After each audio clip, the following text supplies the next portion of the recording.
Welcome back to another Mathematical Minute with Mrs. Ross.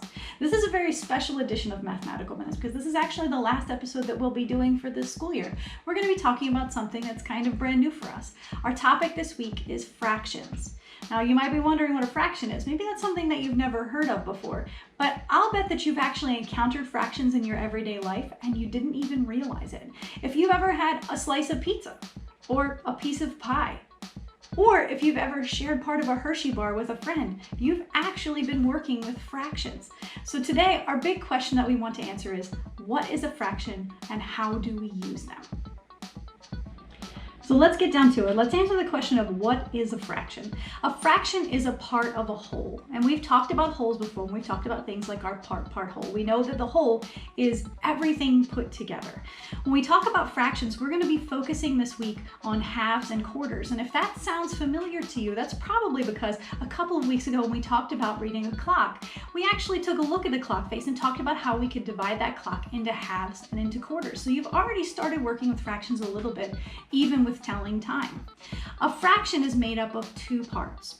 We have two numbers split by a line. The top number is called the numerator and the bottom number is called the denominator. The denominator shows us how many pieces we have all together, and the top number shows us how many parts we're actually looking at. So if we think about a fraction of 1/2, we have two parts total and we're focused on one of those two parts. So now that we know what the parts of a fraction are called, let's talk about some other important things that we need to know in order to make fractions. First of all, fractions involve equal shares or equal parts, and that's very important when we're trying to identify fractional pieces. And you may have noticed that we have changed locations for this video, and the reason for that is because we're going to be exploring some equal shares or equal parts and some fractions with the help of a little bit of Play-Doh. Okay, so we're back in the kitchen, we're at the table, and we are going to be working on exploring some fractions using some sparkly Play-Doh. Sparkly because we want fancy fractions today. So the first thing we want to talk about is that when we're talking about fractions, we want to have equal shares. We want the pieces to be equal. So if you think about when you've had a pizza before, or when somebody has cut pieces in a pie, you want to make sure that everybody gets the same size slice. Otherwise, it's not very fair and it's not equal. So let's talk about what that looks like with our fractions. Now we're going to do the fractions here with some circles of Play-Doh, but you can make fractions out of all kinds of different shapes and all different sizes. We did already refer to the Hershey bar, which is obviously a rectangular shape. So if I'm thinking about equal shares, I can't just divide my shape into two pieces. I have to make sure that those two pieces are the same size. So for example, if I did this, it's true that I've cut it into two pieces, but I have not cut it into halves because this side is much larger than this side. And I don't know about you, but I would not want to share a pizza with somebody if that's how they divided it up. So if I want to think about making halves, I have to think about making those pieces the same size. They have to be equal shares. In this case, we've taken our circle, we've divided it into two halves. They're each the same size. They are equal pieces, and you can see how different it is from how we did it before.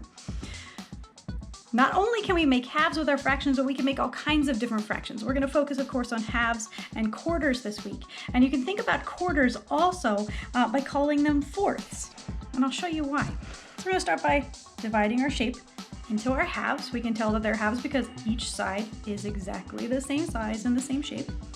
But then we're going to divide it in half one more time so that we get 4 equal pieces. In this case, we have 4 equal shares, and we can call these pieces two things. We can call them quarters, or we can call them fourths. And when I take one away, if I look at it by itself, I'm looking at 1/4 or 1/4 of my Play-Doh. 2/4 or 2/4 of my Play-Doh. This is 3/4 or 3/4 of the Play-Doh. And if I take all of it, I have 4/4, which gives me my whole entire chunk of Play-Doh.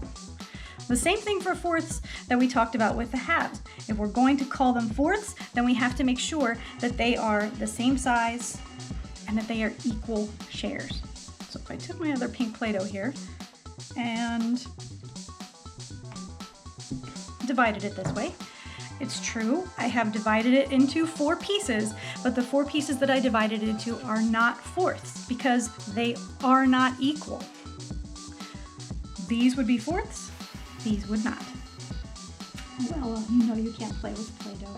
Well, thank you for joining us again for another episode of Mathematical Minutes with Mrs. Ross. We hope that you enjoyed learning about fractions, and we hope that you've enjoyed exploring all of the different mathematical ideas that we've discussed so far.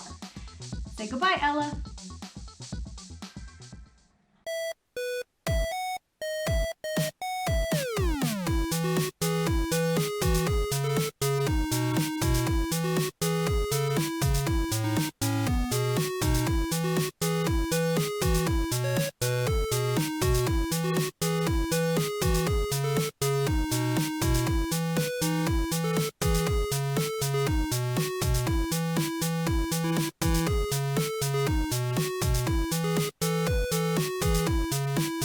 Ella, get off the table.